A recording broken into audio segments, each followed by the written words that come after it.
the age of 18, you found yourself stealing a car. Yeah. In fact, at least you picked a good one. Yeah, brand new Mercedes. I picked the one I wanted off the lot, the black one with chrome rims. Right? Yep. So you pick that, and then you go and you meet a judge that seems to be confused about what a sentence should look like if you steal a car. He said you should spend 12 years in prison, and you were only supposed to spend 4 to 6.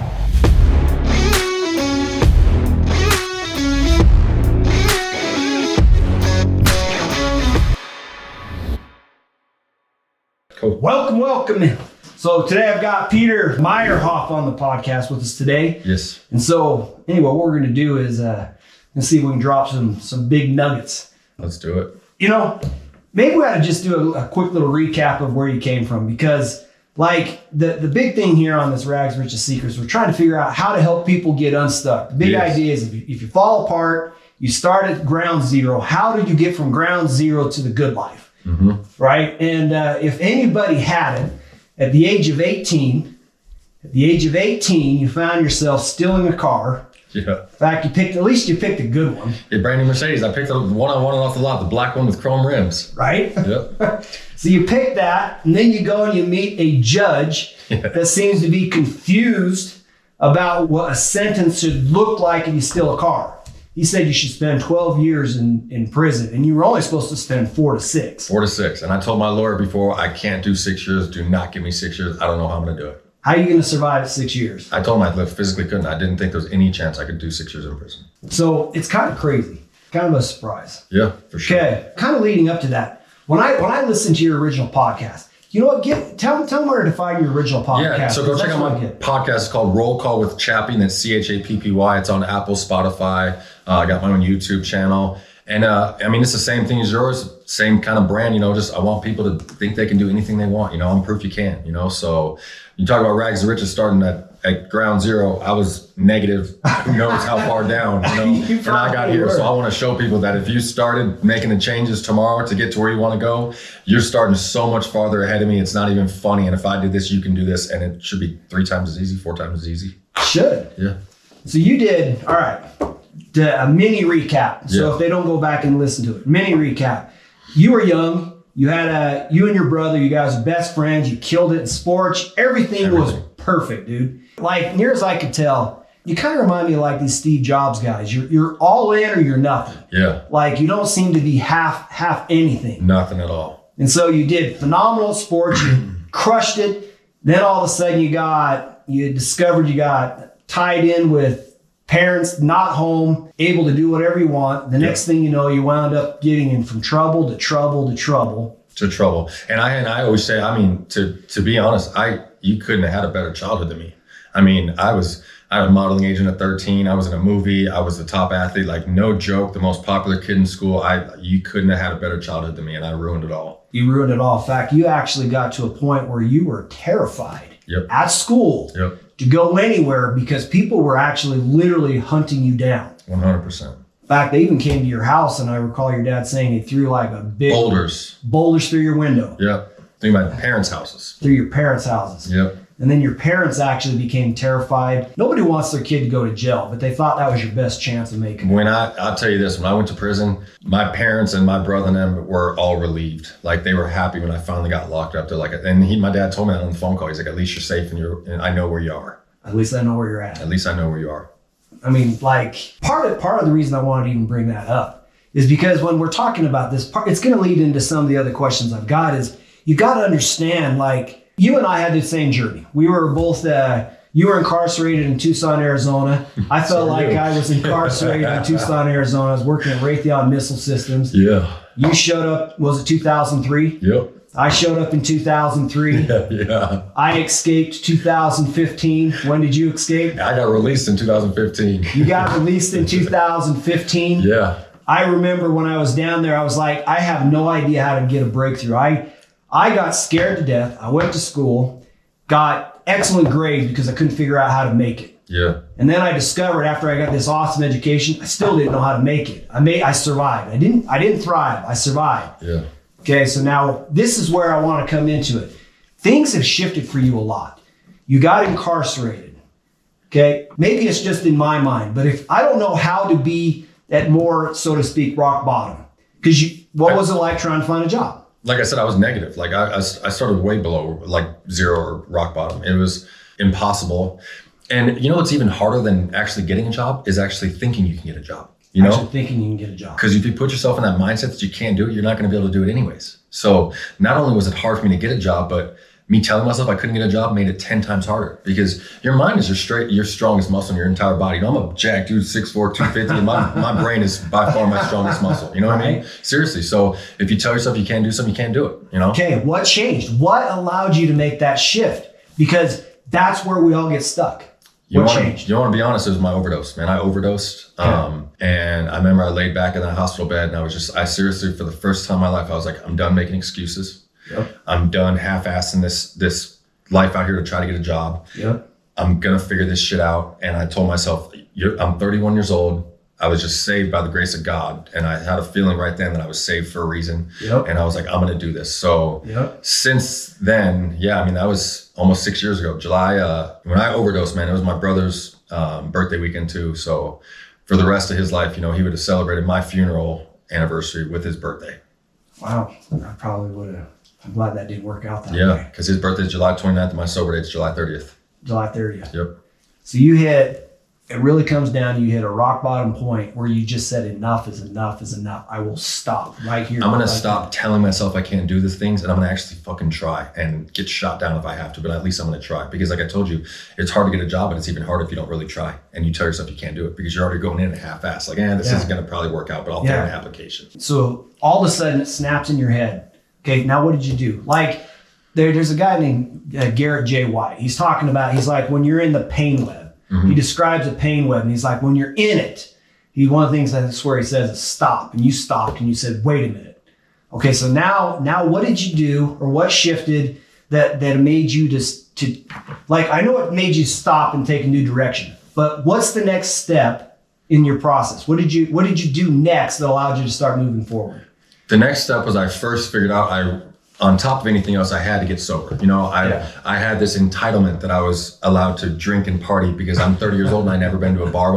People don't know, I got out of prison at 30 years old. I had never seen a smartphone. I had never seen a flat screen TV. I had never had a job. I had never been on a date. I had never done anything, So when I was 31 years old, I was like, all right, now I can finally have a shot at this, And that's when I finally tried. So I went to my dad's and got sober. We went out there and just had a little mini boot camp, I call it, I stopped making excuses, and I was just real about stuff, and I was like, all right, I'm going to try and figure this out. And I had a good friend, shout out to 𝗏𝗏𝗄𝗎, and who got me in the car business, man. He got the general manager actually to hear me out and take a chance on me. So I always give him a shout out to Josh Spencer, the only guy that ever took a chance on me.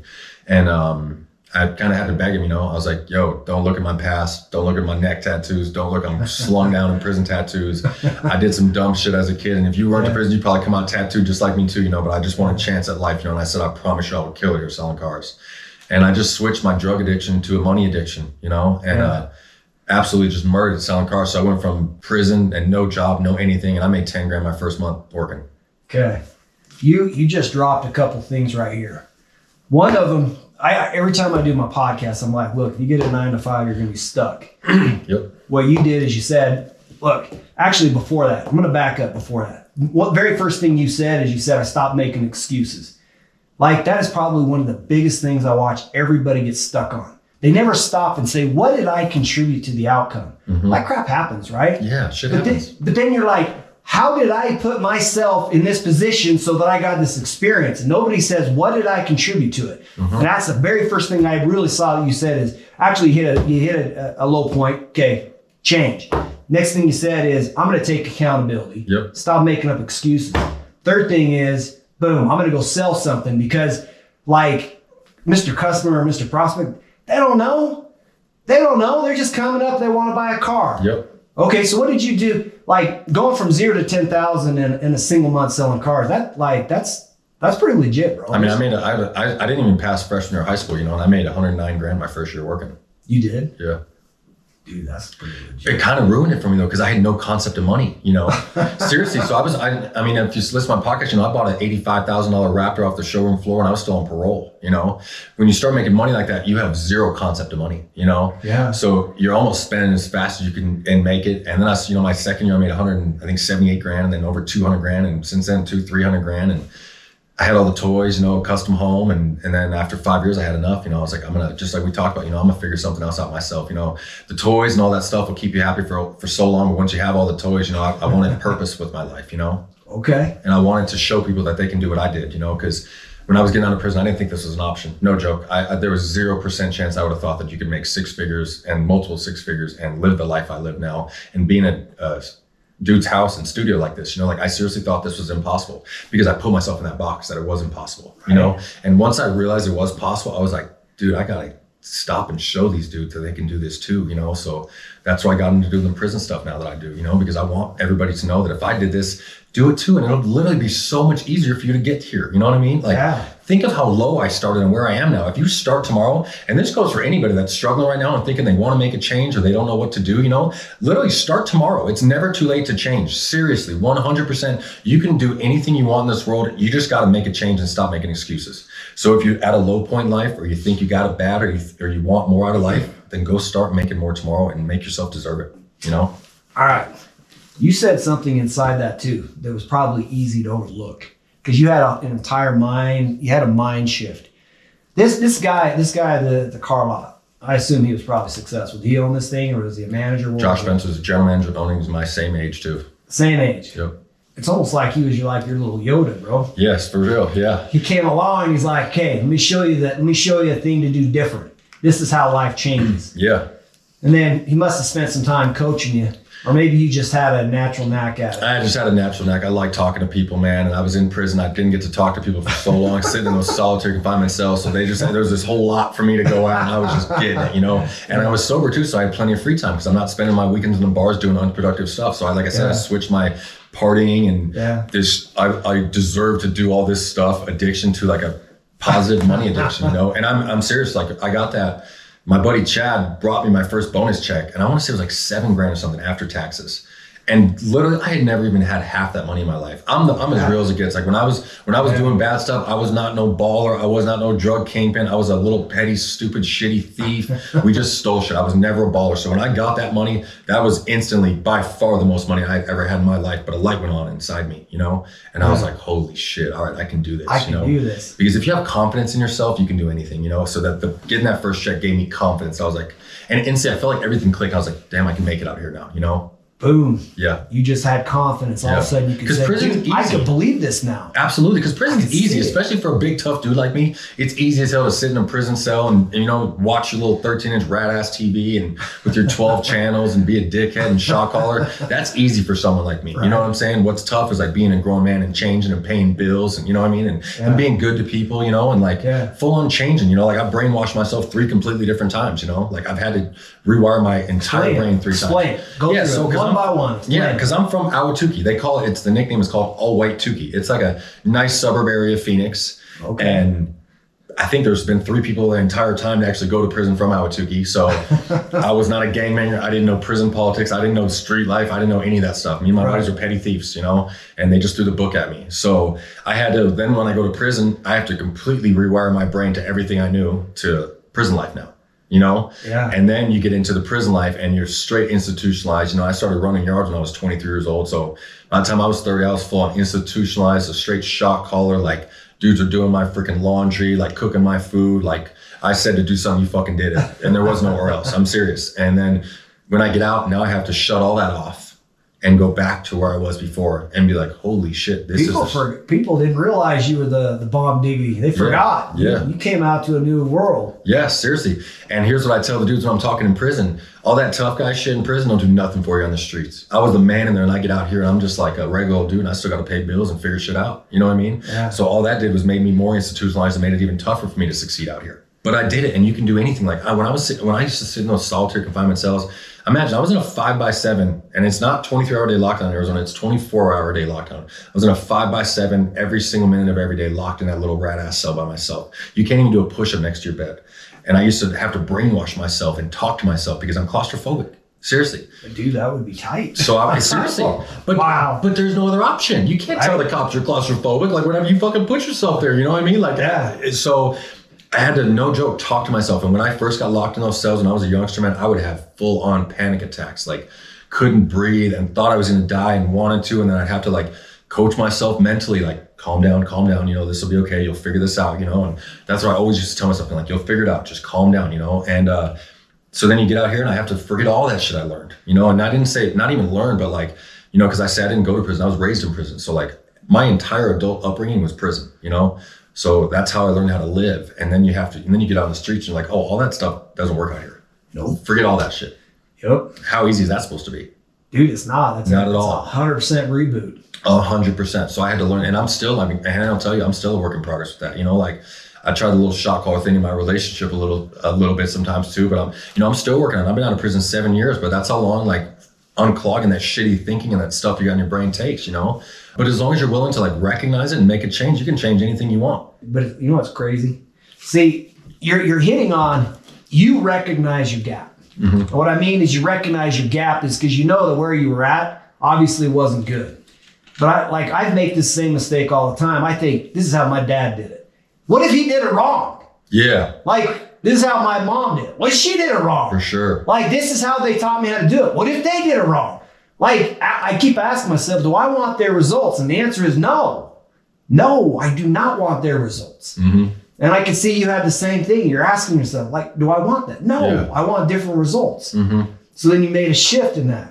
And if you want a good life, you got to go through hard shit. You got to man up and just handle business. You know what I'm saying? Like the biggest thing is to stop making excuses. You know, like I had to do that, and I had to like make grown man decisions and like literally do stuff that I never thought was possible. But then once, like anything with confidence, once you get stuff going, just like I said, first getting that first paycheck, just once you get a little traction and going, then it just gets easier, you know? So like the fighting only goes for so long, and then you start cruising, you know? And then it's like you get to the next level, but at least you got confidence there, you know? So I'm climbing the ladder right now still, you know? Dude, you know, I can tell one thing that you do very well. You at least admit where you are. And then you ask me, and then you ask the next question, which is, how do I go to the next spot? Absolutely. But like, it is hard for people to admit. Like, I like 𝗪𝗪𝗪 when I was with him one time. He goes, just admit you're lost. Like, if you can't admit you're lost, you will never get found. Absolutely. And I can tell, like one thing I noticed about you is I can tell that you were being discovered. You're finding your way. Like I've been shocked at how many like podcasts and influencers and stuff you're starting to associate with. Like you're starting to run with the big crowd, the big dogs that have a lot of influence. Yep. Like you were on Brad Lee just last week. Mm-hmm. Like that's legit. You were on Jeremiah Evans, the Bull Evans, this just today. Yeah. Like those guys are legit. Mm-hmm. They've done well, and I can tell that you're leveling up the amount of people you're hanging out with. And that's about confidence too. You know, if you, like I did a post yesterday, you know, if you don't feel like you belong, you don't belong. Right. That was my post yesterday. You know, you got to believe in yourself. You know, I feel like I was made for those circles. You know what I'm saying? And my buddy told me that. And I never try to be cocky. I'm just real. You know, and you got to have confidence in yourself. You know, so my buddy told me like that. Like yesterday when he saw that post I made, he goes, "Damn," he goes, "those circles you're getting in are crazy, bro." And I said, "By next year, I'm going to be the circle." Dude, but it's true. Yeah. If I believe it will be. If I keep putting in the work like I am, there's nothing that can stop me. You know what you just said? And said? yourself too. I just heard you say something. And I've pointed this out over and over on my podcast. Here's what you just said. You just told me where you're going to be next year. You didn't hesitate. You didn't flinch. You didn't think maybe. You told me where you were going, right? Mm-hmm. And when people do that, that's where they actually go. Absolutely. And I like that analogy where this guy comes up to Walt Disney's brother when Disneyland got built, and he goes, "It's too bad Walt's not here to see this." And he's like, "Are you kidding me? He saw this. You're now seeing it, right?" Mm-hmm.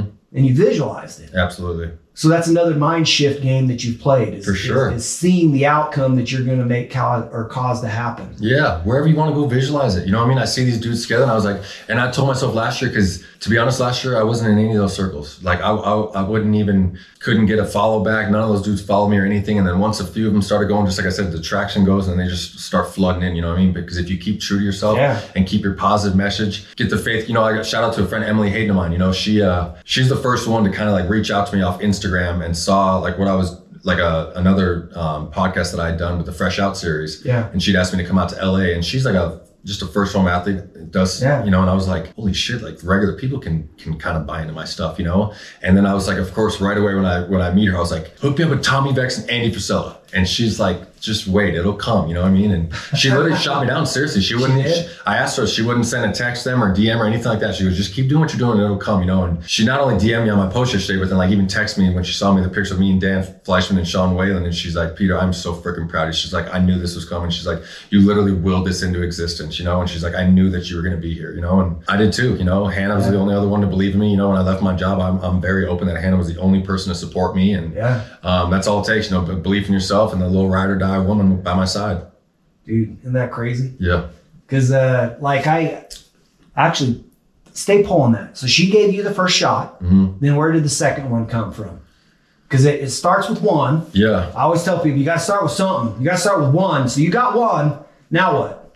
Yeah, I did that one, and then I did I don't know what it was, the Fresh Out series. And then I did another one. I don't even remember. I did another one in Texas. Like they all just came in a blur, you know, like once one of those seasons, and they said, I don't know how many have I done. I've probably done 20 different podcasts. And then Brad Lee, you know, cause I'd already DM'd him a little bit. And then he's like, yo, 3 different people already reached out to me saying, I got to get you on my show. And I was just like, you know what I mean? When he like responded to me and said it, I was like, it's here, it's official. You know what I mean? And 550,000 followers, bro. Yeah. Like that boy's legit. Yeah. He is as legit as they come, man. And he's as genuine as they get to, you know, like he called me last weekend just to show you a big shout out to Bradley right now, just to show you how genuine this dude is. Right. Yeah.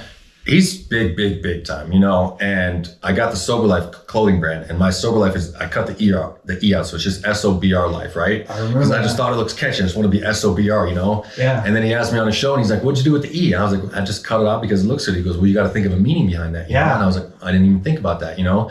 And we recorded that episode 2-3 months ago. Last Saturday, he just calls me on my cell phone, and he's like, yo, what up? And I was like, nothing, what's going on? And he goes, I got an answer for you. I was like, what do you mean? He's like, the E.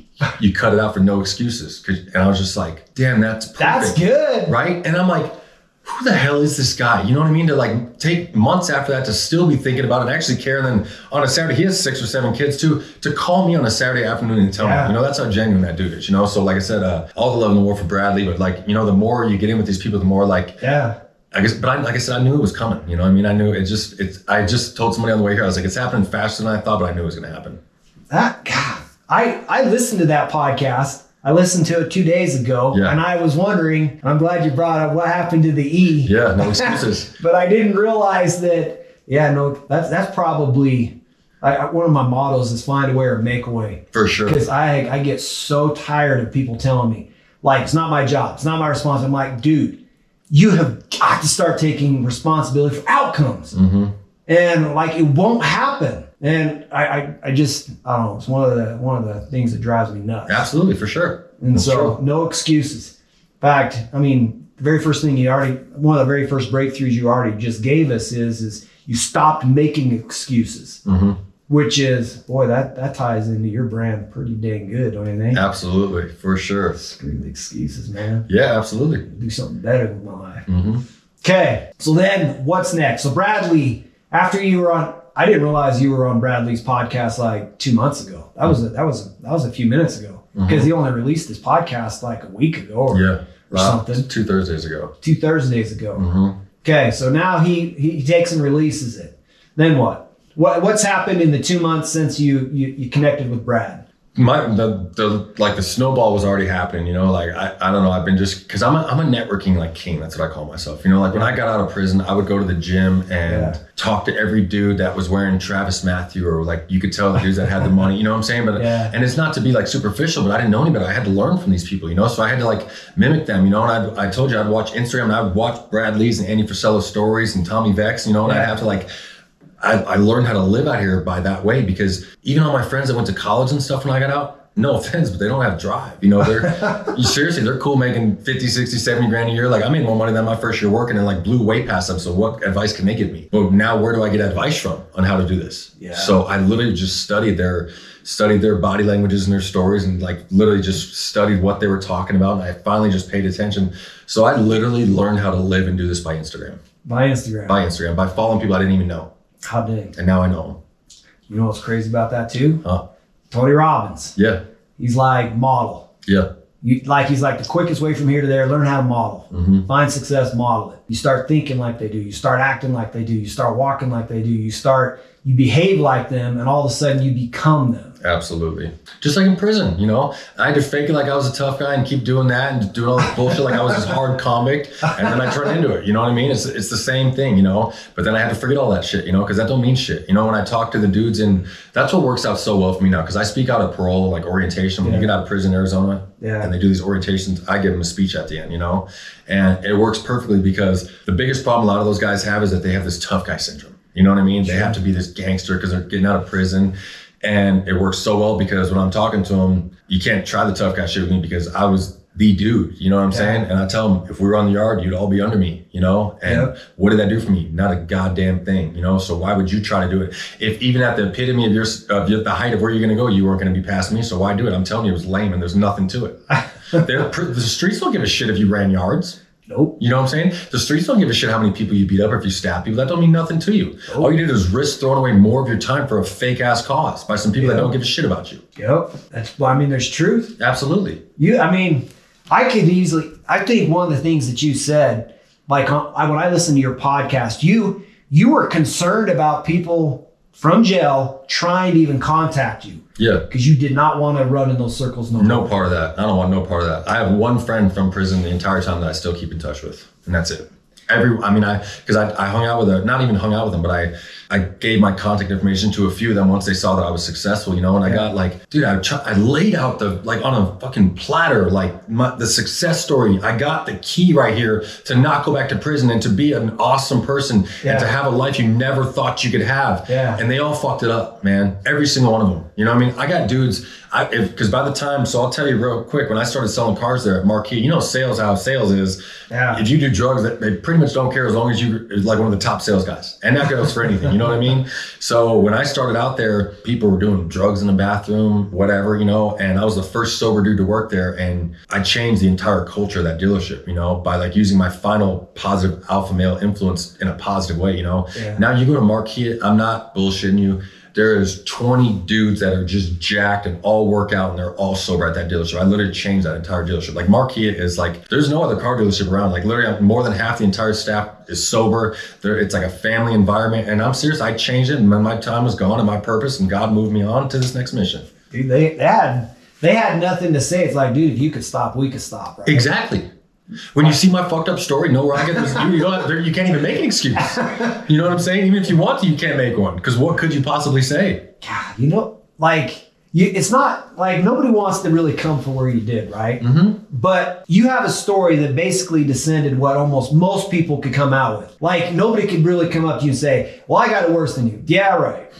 Laugh. You laugh. Yeah, you want to try this? Yeah. I only have to tell them a part of my story, and they're like, all right, I give up. Yep, you're right. You're right. Give up. Seriously. Which is why recovery works so well now, because when I'm helping dudes get sober and they think they got it bad or they think they're at rock bottom, I literally can just tell them a little off. I always say I'll throw them a little bone in my story, you know, just a little piece of it. And they're like, no way, you know? And I'm like, you don't got it bad, man. Let's go. You know what I mean? Let's do this. Yep. It works. Dude, the more you package that story, the more you sell it, let people see it. Yeah. I like Russell Brunson and stuff. You bumped into him yet? No, I will though. You bump into him. Yeah. You're running in circles that run with him. Yeah, for sure. And that guy went from 5 years. He went from zero to like $100 million in revenue. Yeah. Like stupid crazy. Mm-hmm. His story is a potato. We're talking about him or you? No, him. Oh. His story is a potato gun story. How he got his start in marketing by figuring out how to sell potato guns. Really? Your story is cooler than his story. Yeah, thank you. It will be when I get to where I'm going, you know? Yeah, but because like his story doesn't have the same low. It don't. Like watch any movie. Yeah. They always, like every movie, they'll take you into a low. Like that's why Vice reached out to me. You know, like Vice TV reached out to me while I was still in the car business. okay. And that's why I was on the show. I was a teenage felon on Vice TV. I saw you had mentioned it. I hadn't paid attention to it before. Yeah, so I was on that. You shout out on it. Yeah, shout out to Vice TV, dude. And I was on that show, and they told me when I talked to a couple of the producers there, they said it was between me and this other female. Her name was Jessica or something. Yeah. And she had a kind of crazy story, you know, like delivered a baby in prison and stuff. And she did the whole YouTube thing right when she got out. So she had hundreds of thousands of followers, and I didn't have anything because I was in the car biz. I'm still mad at myself. I didn't believe in social media at first. I couldn't stand it. Right. I made fun of my friends that were on Instagram. I didn't like it, you know. So I've only been doing this for a couple of years now, you know. And when they told me it was between me and her, I was like, oh, there's no chance I'm getting that shit. She has a huge, huge following. And the next day, the main producer called me and they're like, they're going with your story. They love your story. And the reason they love my story is because my story was so fucked up. You know what I mean? You can't fuck up a life worse than I fucked up mine. You can't. It'd be hard. Not to be alive. Because that was the only thing I didn't do is die. Well, I mean, actually, I did. Your pulse was down to like 6 beats a minute. No, that's when they brought me back. I was dead. That's what I was going to say. I full on died, bro. Like I was dead, and they resuscitated me and brought me back to life. Yeah, if that's not a good turning point, I don't know what is. Absolutely. And since that time, like I said, when I overdosed, I had never worked still. I was 31 years old and hadn't even tried to live yet. And then within 5 years, I made a couple $1 million and walked away from that to do this. Yep. Because I want to help people. I want to show them this is possible. Because I didn't think this was possible. So if you see somebody do it from lower than you are, you know it's possible. So here's a gap.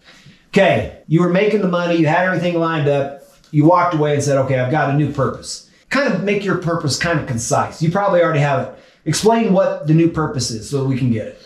So my new purpose is not only helping people get sober, and I mean, even overcoming just mental obstacles of people that think they can't do things. It's like changing the whole prison culture and jail culture and making these people think that just because they fucked up and were on drugs and committed a felony, their life ain't over and they can still do anything they want. They can still own a house like you. We're not in any box. I mean, especially nowadays, you know, with social media and where the world is and with sales jobs, they'll hire anybody now. So you're not tied down to anything. And even if you did a 12-year prison sentence, you can be a millionaire if you want, you know, easily. Technically I could be the sheriff if I wanted to. You know, There's no box that we're putting ourselves in. So that's my biggest mission now is just to help those dudes. And one reason is because when I was in prison, there's no programs for that. You know, I'm an open book. I did 12 years straight of nothing but politics and used drugs, nothing positive at all with my life. Yeah. And I got out of prison and strived to make I don't know if I told you this, but the epitome of my success story was to make minimum wage, figure out how to get sober, probably just have a construction job with a boring ass life, but at least I'm not in prison. I'm serious. And that's what the top of my success I thought was. Yeah. So then once I started making the money and seeing all this, I was like, my thoughts was literally like, shit, I gotta go show these guys what we can do now. You know, I didn't know this was possible. Yeah. So that's what I go do, you know, and I show them this is possible. You know, when you hear my story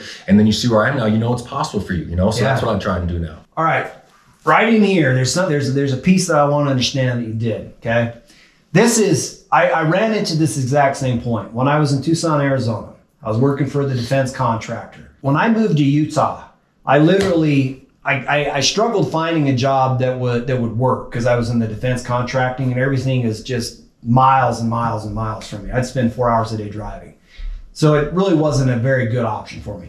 I literally quit work, got in my car and drove out here. Scary, scary, scary. I've got 6 or 7 kids at this point. And They're I everywhere. They're everywhere. just got in my car and drove. Like, I didn't know how it was going to work out. And people get, like, one of the things I noticed about getting ahead in life is sometimes you've got to be willing to step back. For sure. You've got to be willing to take a fall. So what you took, you walked away from the money. You said, I've got a new purpose. I'm going in a new direction. Yeah. Okay, so what's your economic journey been like since then? Because you certainly fell for a minute. I'm still falling. You're still falling. You want me to be completely honest? Yep. I haven't made $1 since June. You haven't made $1 since. And I live in $1 million house and still pay the mortgage and have a $100,000 car and still pay the car payment on it and haven't made any money since June. All right, so what do you tell people? Because that scares them to death. It scared me to death. Brad Lee told me that when we were at his show. He was talking about money and he's like, you know what's crazy? He's like, I still worry if the money's going to keep coming. I was like, bro, I don't even worry about it. I know it's coming. You know what I mean? If these dudes got it, there's no chance I'm not going to have it. I don't worry about it at all. You know, even Hannah, she worries a little bit more than me, but I'm like, and I tell everybody, I'm like, I don't mean to be cocky about it. It's going to go from nothing to just coming in floods. You know what I'm saying? Like, quick. I mean, it's March right now and I plan on having multi-million-dollar incomes by the end of the year.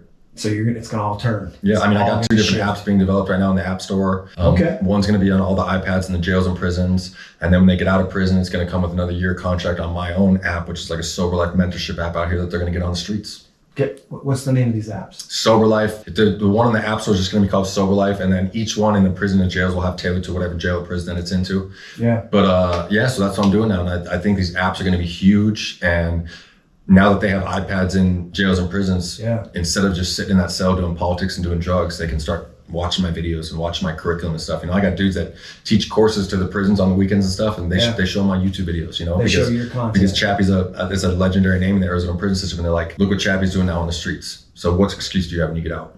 Yeah, you don't. Yeah. So now the big question is I'm very curious to see how this is going to play out, because sometimes you just have to walk by faith. I do not know what's going to happen. I just know that I am moving directly and intentionally in a direction.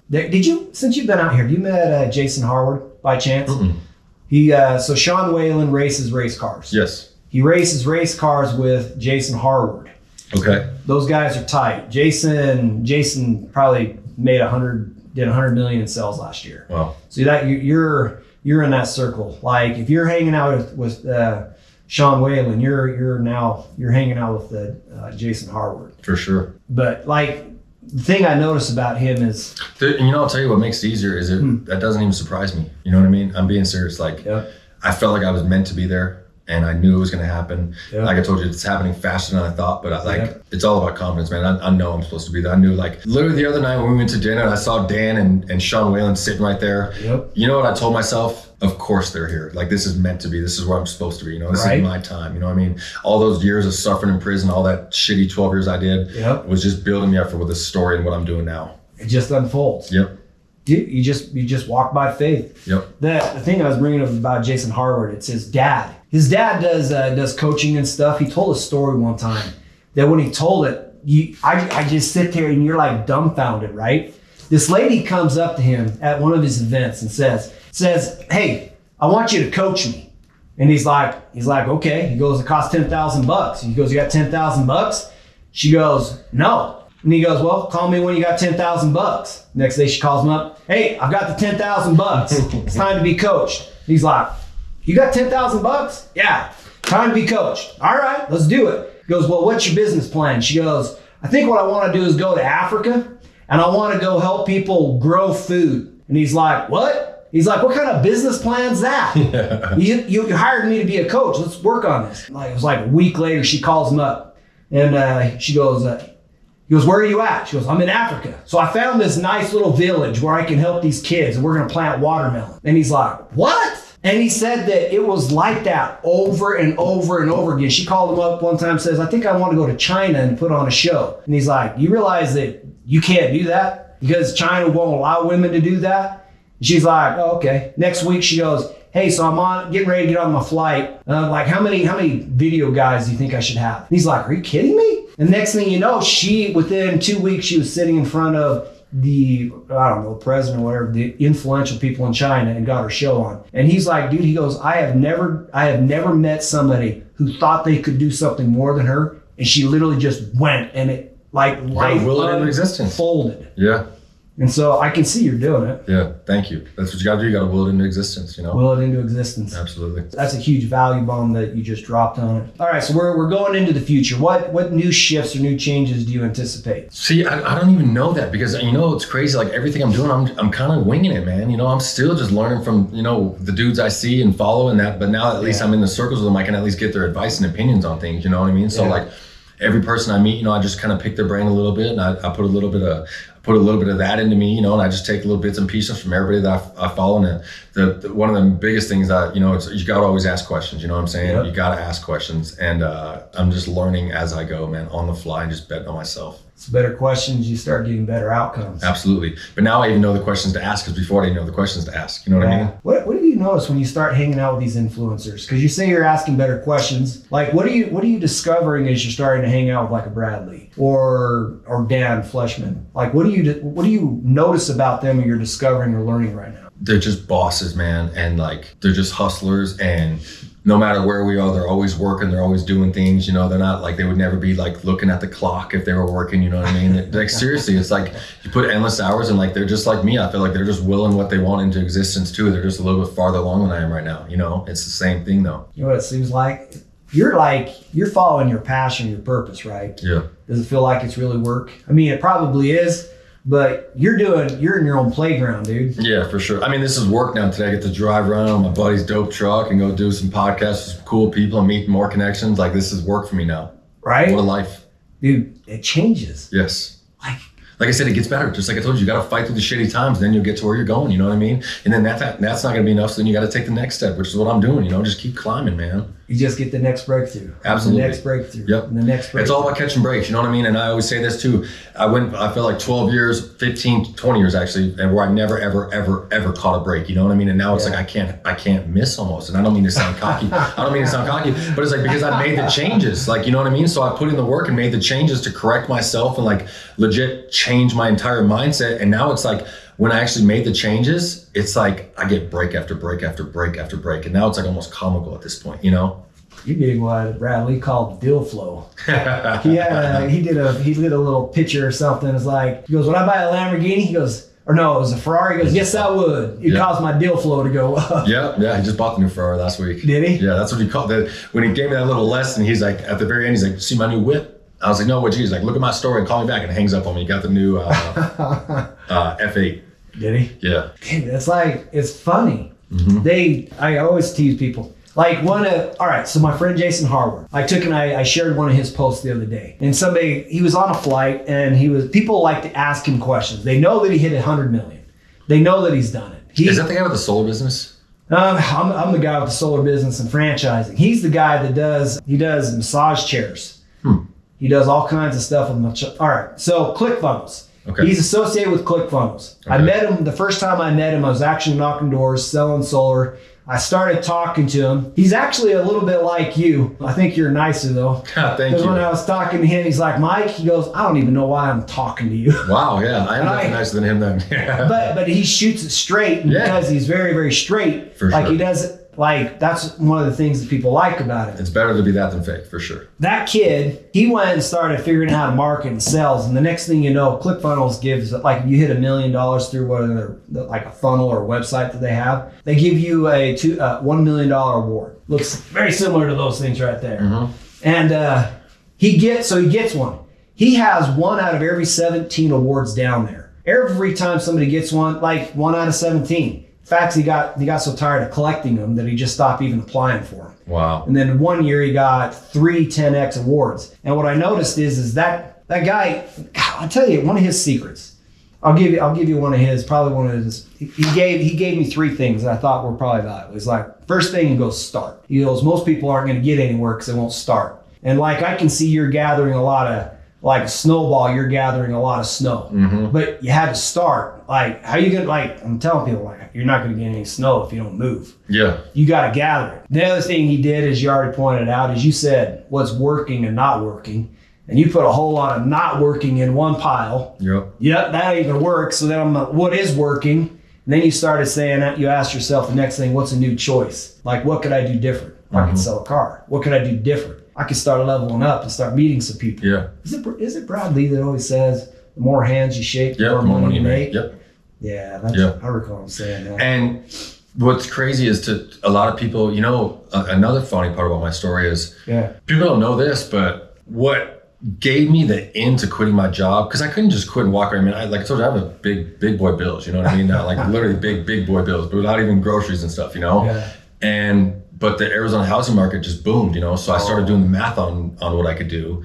And I was just like, dude, I got over $500,000 equity in my house-ish, you know? And I'm like, I'm gonna sell the house, downsize. My plan was just to show you about overcoming shit, right? You know, I haven't spoke about this yet, but I was gonna sell my house and I was gonna open up a treatment center.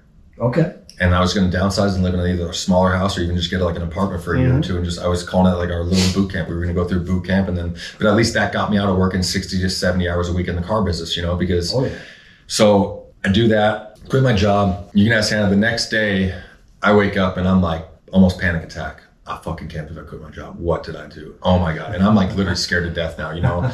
And I'm like, I thought I was gonna have all these things and like, you don't even have to wake up the next day. And I'm like, what is this? I'm like, I don't know what I'm doing, right? Yeah. And we ended up not even doing that because I had a lawsuit with the house. There's some tricky stuff going on. So we couldn't even sell my house. So now I'm still living in my house. Yeah. Hannah gets pregnant. Okay. We have a miscarriage. Okay. Then we have another one. It's just been nonstop obstacles over obstacles, but I'm still chugging along, you know? And I was like, finally, like, no joke, probably like I don't even know if I've told her this, but like a month or two in it, I was like about to break, you know? And I was like, so I reached out to a couple of my other friends that I knew were successful, just like Bradley, and left and done something else, you know? And yeah. I was like, yo, were you scared? How'd you feel? Because like right now, I don't know what I'm doing. And I'm like literally terrified and, you know, and they're like, we've all been through that, you know? And then once, just like you said, once you get to the traction, you get it going, you know? So like, I had to literally reach out to people to like talk me through it, you know what I mean? And then once, like I said, you get a little traction and I see the path that it's going, you know? So like, cause I was looking, you know, talking about sponsorship on my podcast, you know, and I got first from him probably, we'd already talked about it. And I was just telling her this morning, I was like, you know what, I don't even know if I want to get a sponsor. And yeah, you know, my shit's going to be booming real soon, you know? And I feel like I'm going to sell myself short if I get a sponsor right now, you know? So, but yeah, it's just learning on the fly. And I thought you know, like you're going to catch bad breaks and it's going to be scary, but you just got to man up. And as long as you know you're true to what you're doing and you believe in your passion, your destiny and the path you're on, you know what I mean? You're going to figure it out. Just don't give up, you know? Just like Tommy Beck says, don't give up before the miracle happens. What was the book?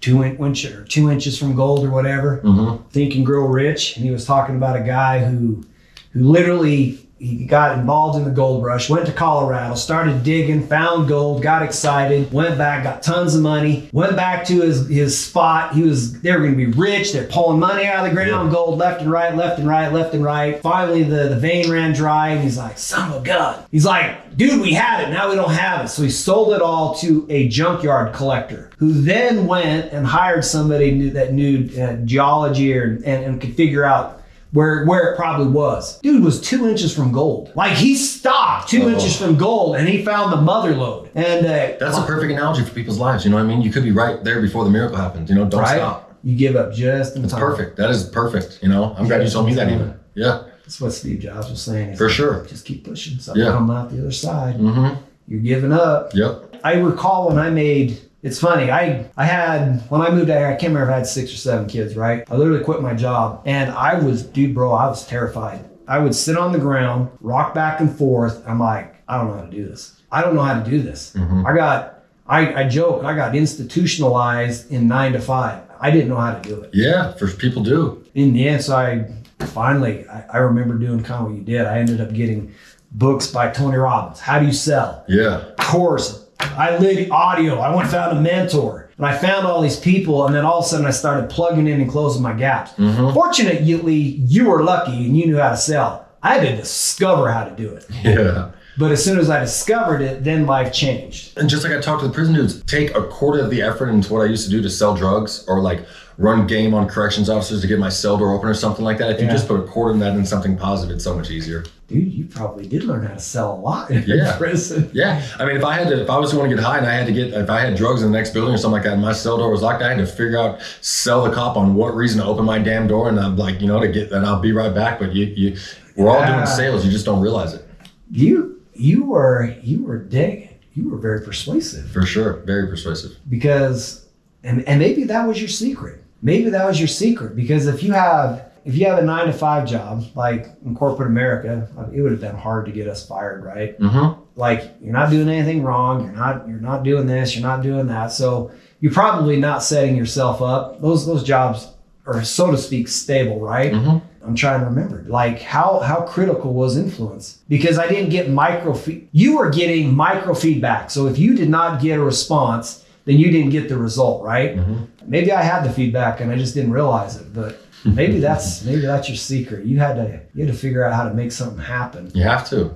And good for you, dude. We did, like I said, I always say that I have zero book smarts, you know, like I was a finance guy and I'm the worst in the world at math, you know, like book values. I did book values every day for a job and I was still doing backwards sometimes.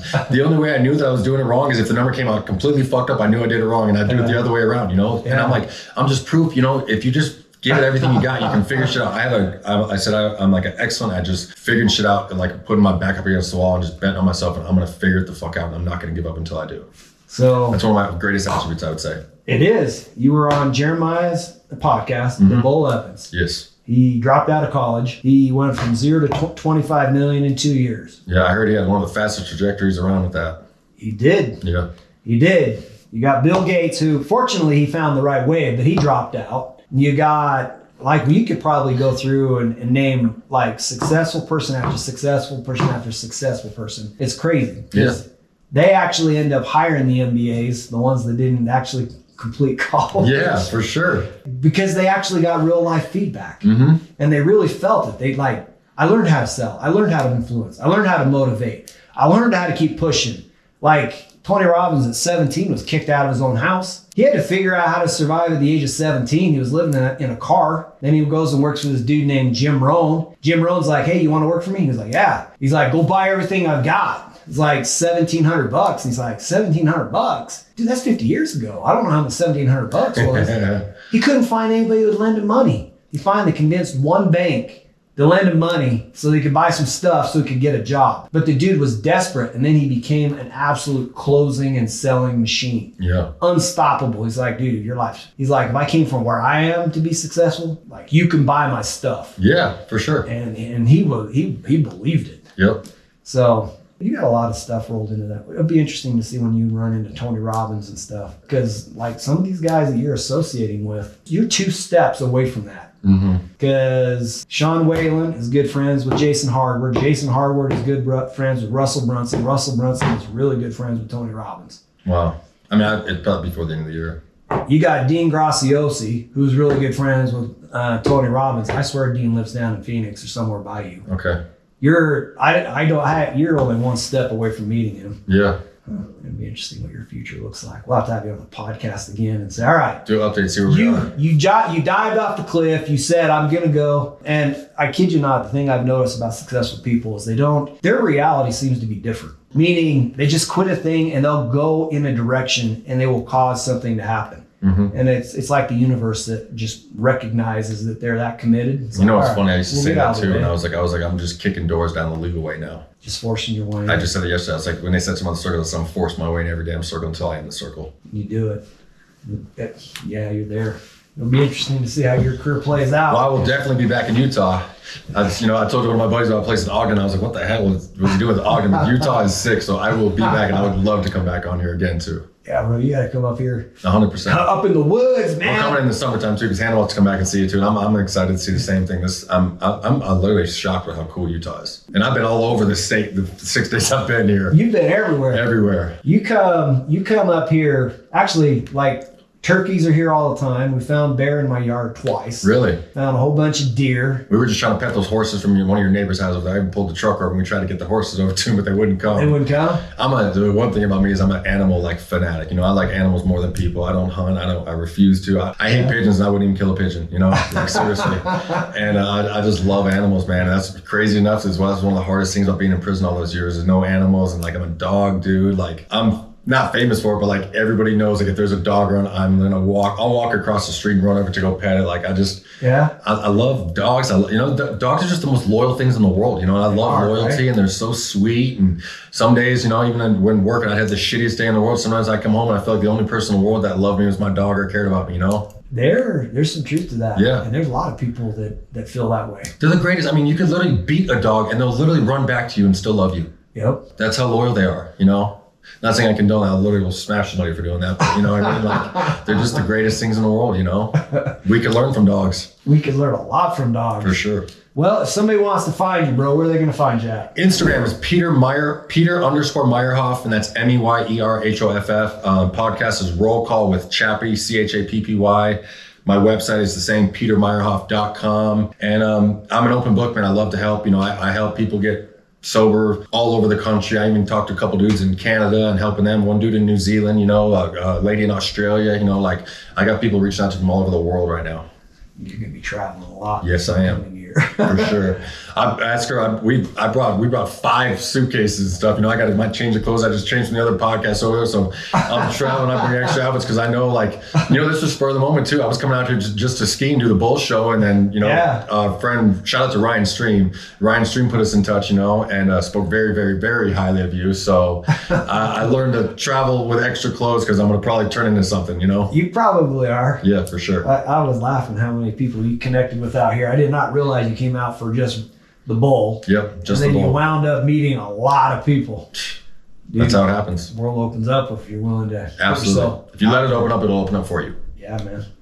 Okay, bro. It was good having you on the podcast, Absolutely. man. Thank you for having me, dude. You are a stud. I'm stoked to be here, man. So, anybody, if my final message would be, and I just shared this the other day, you know, if you're going through a tough time right now, tough times past, Tommy Vex just shared this on my podcast. If you're going through a hard time right now, it's because you are hard and you're supposed to go through that hard time so you can help someone else go through the hard time next. You need a story, man. Absolutely. You got one. Cool. All right. Look. Thank you, buddy.